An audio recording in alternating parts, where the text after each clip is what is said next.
तो ये कहानी शुरू होती है 800 साल पुराने वक्त में। एक पुराने सरीकस्तान में हम एक सपीशशप को आता हवा देखते हैं। सपीशती लेनडनक की वजह से इस रेगिस्तान में बहुत बुरा तूफान आ चाहता है और वहां पास मौजूद लोग अपनी जान बचाकर भागने लगते हैं।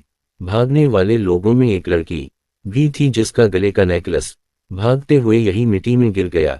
ये इस दिन कट होकर अब कहानी % टाइम में आती है। 800 साल का वक्त बीत चुका है। जिस जगह ये स्पेशल पथरी थी उसी जगह पर रिसर्च चल रही है और वो नाम की लड़के को यहाँ वही नेकलेस मिलता है जो इस लड़की के गले से उतर कर गिर गया था। और प्रोफेसर उसकी जांच करते हुए बताते हैं कि ये नेकलेस बहुत पुराना है और हो सकता है कि ये बहुत कीमती भी हो।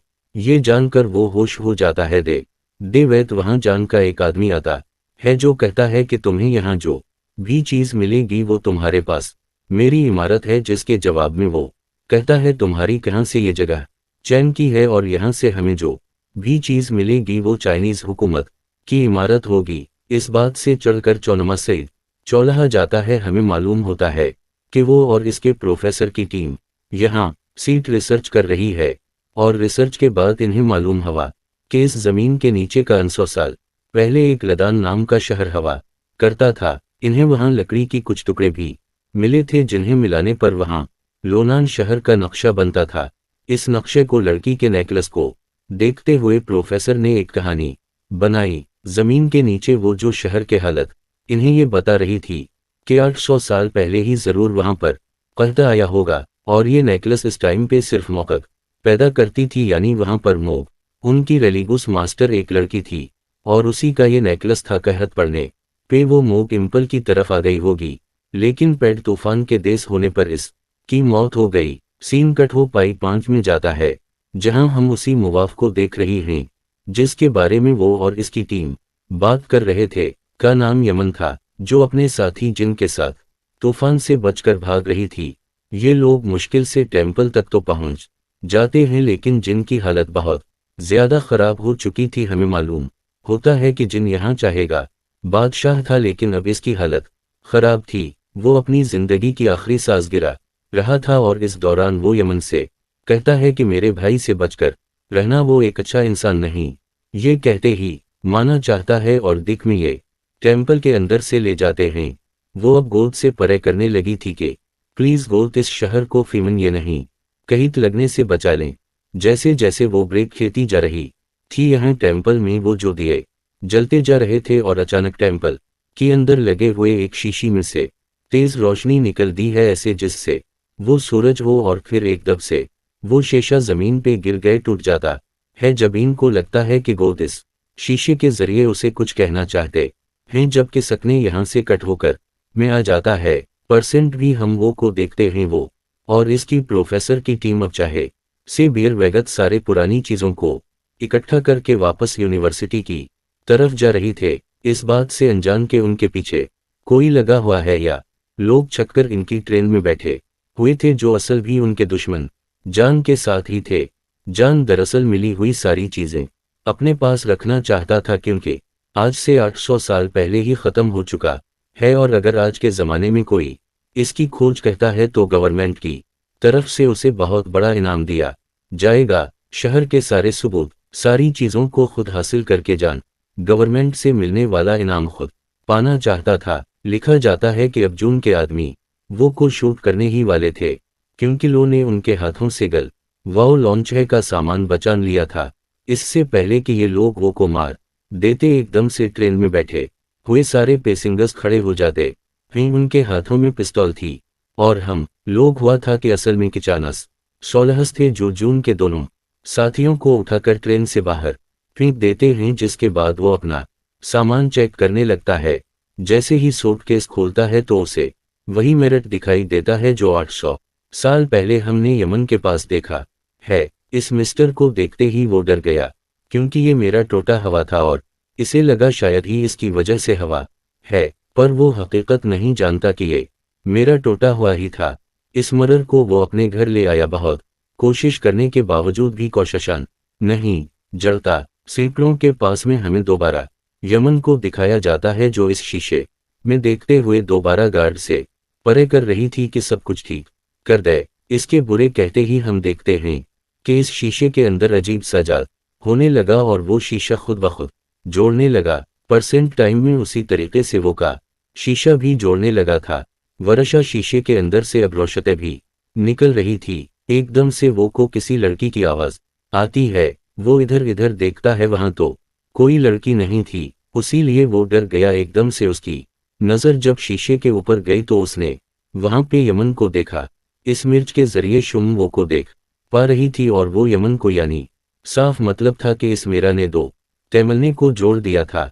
यमन तो लगता है कि वो एक गोद है, उसीलिए वो इससे परे करने लग जाते हैं। क्या वो जो ये बात नहीं समझ पा रहा था कि ये मन कौन है और इस मेरा के अंदर कैसे आ पाई, वो उन सवालों पर जवाब जानने के लिए या मन की बककगरुनद में गौर से देखने लग जाता है तो तब उसे ये मन के बककगरुनद में कुछ तस्वीरें नजर आती हैं। ये तस्वीरें के नक्शे पे भी देखी थी और अब वो बना के ये बात समझ चुका था कि इस शीशे ने दो तैमलने जोड़ दी है और वो 800 साल पीछे लोलाल शहर में ये देख पा रहा है।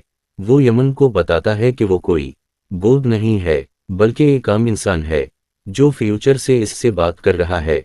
वो यमन से रिक्वेस्ट करता है, क्या तुम अपनी इर्द गिर्द की चीज से मुझे दिखा सकते हो। यहून इसके कहने पे ऐसा करने लगते हैं। इसके बाद वो बहुत सारे यमन से सवाल करता है शहर के बारे में और यमन उसके सारे सवालों के जवाब देने लग जाते हैं। लल्हान शहर की जिन चीजों के बारे में ये लोग जानना चाह रहे थे, यमन के जरिए वो को वो सारी बातें पता चल चुकी थी। ये सब जानकर वो बहुत ज्यादा खुश था। इसने सारे सवालों के जवाब ढूंढ लिए थे, लेकिन उससे पहले कि अब वो यमन से कुछ और पूछता या उसे कुछ कहता, वो देखता है कि यमन की तबीयत खराब होने लगी है। वो जल्दी से अपनी फरीद से जाकर कुछ खाने को लेकर आता है और इसे यमन को दे देता है। यमन भी इस मरर के अंदर हाथ डाल कर इस चीज को पकड़ लेती है और उसे खाने लगती है।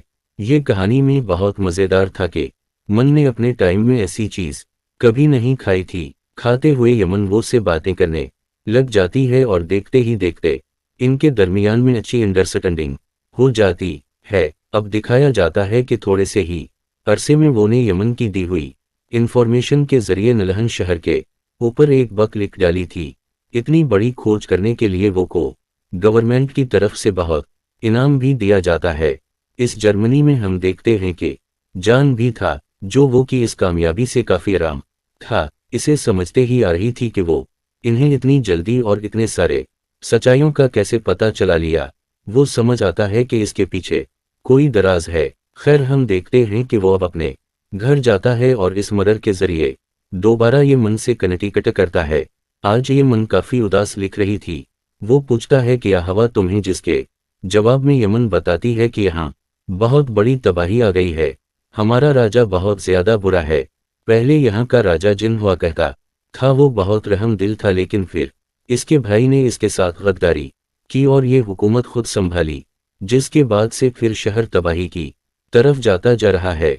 यमन रूह को अब इस बेशत के बारे में भी बताती है। खाने के सटारट में हमने पेस्ट मिलेंड होने देखा था। यमन इसे बताते हैं कि एक उड़ने वाली चीज के जरिए हमारे यहाँ आए हैं, जिसे वो बुरा बादशाह मारना चाह रहा है। वो ये बात समझ जाता है कि यमन अलेंस के बारे में बात कर रही है। जरूर वो सपीशशप में यहाँ आए होंगे और उस राजा ने अलेंस को मार दिया होगा जिस टाइम ये दोनों बातें कर रहे थे। हम देखते हैं कि वो के साथ ही दरवाजे की बहैसियत उनकी सारी बातें सुन लेती हैं। इससे पहले भी वो भी अंदर आधी पीछे से उसे जान के लोग कडनप कर लेते हैं और अब उसी लड़की के जरिए जान को वो का राज पता चल जाता है कि ये कैसे उसने इतनी जल्दी शहर पे एक बक लिख डाली थी। उसीलिए जान अब अपने दो आदमियों को हो गई घर भेजता है इस शीशे को चरा निकली है। जबकि यहाँ हम देखते हैं कि वो इस शीशे को अपने पास रखकर एक सो रहा था। वो इस शीशे को अब ज्यादा अपने से दूर नहीं करता था क्योंकि उसे यमन से प्यार हो गया था। यमन को देख के बगैर उसे बात की बगैर इसे नींद नहीं आती थी।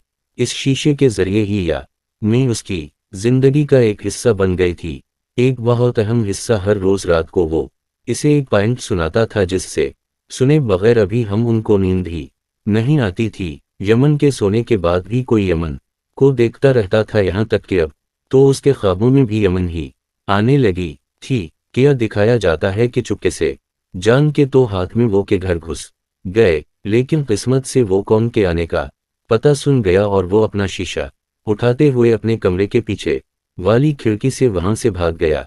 वो इश्तिते पे चुपकर यमन को शीशे के जरिए अपनी सारी कंडीशन बताने की कोशिश करते हैं कि कैसे उसके पीछे एक जान नाम का आदमी पड़ा है जो इस शीशे को लेना चाहता है। इससे पहले तो और भी कुछ पता वो के गंदे पर जो हम हाथ रख देता है और इसके हाथ से शीशा ले लेता है। खूब जान के लोग पकड़ लेते हैं, जबकि दूसरी तरफ हमें दिखाया जाता है कि यमन के इस टेम्पले के अंदर भी दुल्हन के बुरे बादशाह के सिपाहियों ने आकर यमन को भी पकड़ लिया था और इन दोनों के दूर होने की वजह से इस मरर का पोर्टल बंद हो चुका था।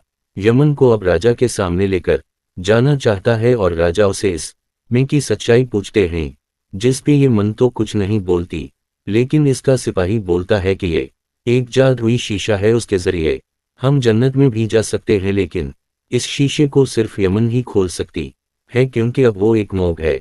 अभी हम को उठाकर गोद के मकबरे के पास ले जाते हैं। या असल में गोद का मकबरा नहीं था बल्कि एलेस की स्पेसशिप थी जिसमें इन्होंने एलिनस को मारकर बांध दिया था। परसेंट में हम देखते हैं कि जान भी वो को इस एलिन स्पेस शिप के पास लेकर जा रहा है।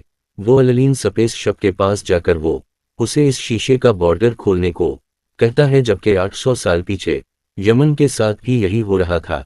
बादशाह इसे पैराए का पोर्टल खोलने को कह रहे थे। अलग अलग टाइम में यमन और बुद्ध दोनों ही इस एलिन स्पेसशिप के ऊपर चढ़ते हैं और इस मरर को लेकर वो जैसे ही उसे अपने मुंह के सामने कहते हैं तो यहाँ एक रोशनी का तूफान आने लगता है। यहाँ एक पोर्टल खल जाता है और दोनों टाइम लाइन्स आपस में मिल जाती हैं, जिसकी वजह से अब वो यमन आपस में एक दूसरे को देख पा रहे थे। वो एक दूसरे के सामने आ चुके थे।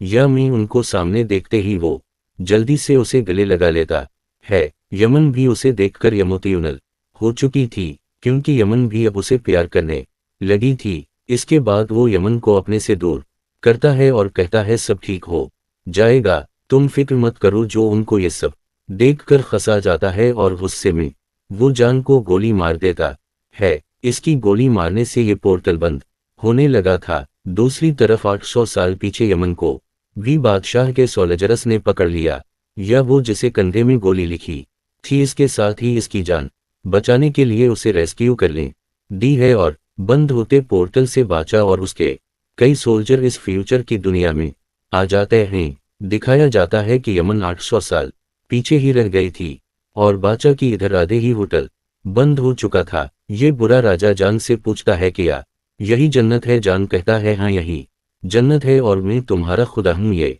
सुनकर इस बुरे राजा को गुस्सा आ जाता है क्योंकि खुदा तो वो खुद बनना चाहता था। किसी गुस्से में वो अपने सोल्जर के हाथ से उसका वेपन उठा कर जान के एक हाथ भी कम मार देता है। इस तरह जान और राजा के दरमियान में एक राजा के सोल्जर्स के पास पुराने जमाने के वेपन्स थे, जबकि जान के लोगों के पास आम से पिस्तौल थी। इससे पहले कि इनके दरमियान हुई जंग कोई और शक्ल लेती है, एकदम से इस जगह दोपहर आरियत का तूफान आ जाता है और ये सारे के सारे इस तूफान के अंदर धंस जाते हैं। लकीले वो और इसके साथ ही जो पहले ही यहाँ से भाग गए थे वो इस तूफान से बच गए थे। सीन कट हो गए। कई साल बाद का सीन दिखाया जाता है। वो अब बड़ा हो चुका है। वो दोबारा इस जगह आया है क्योंकि अभी भी यहाँ पर रिसर्च जारी है। यहाँ पर अब कोई और टीम रिसर्च कर रही थी और इन्हें यहाँ पे और भी पुरानी चीजें मिली थीं। इन्हीं में से एक चीज को वो उठा कर देखता है। इसमें उन शनट यानी पुरानी लैंग्वेज में कुछ लिखा हुआ था। यमन के साथ बातें कर करके उसे पुरानी लैंग्वेज तो आ गई थी, इसीलिए वो बहुत ही आसानी से ये लैंग्वेज पढ़ पा रहा था। इस पत्थर पे वही पॉइंट लिखी थी जो वो पूरी में यमन को सुनाया करता था। ये यमन का लिखा हुआ था, ये यमन का था, जिसे देखते हुए इसकी आंखों में आंसू आ जाते हैं और उसी टुकड़े को देखते हुए वो कोई इस बात का भी अंदाजा हो गया था कि इस दिन पोर्टल बंद होते हुए यमन मरी नहीं थी, वो जिंदा रह गई थी और उसने अपनी बाकी पूरी जिंदगी वो को याद कहते हुए गुजार दी, वो भी यमन को याद। और ये कहानी यही खत्म हो जाती है।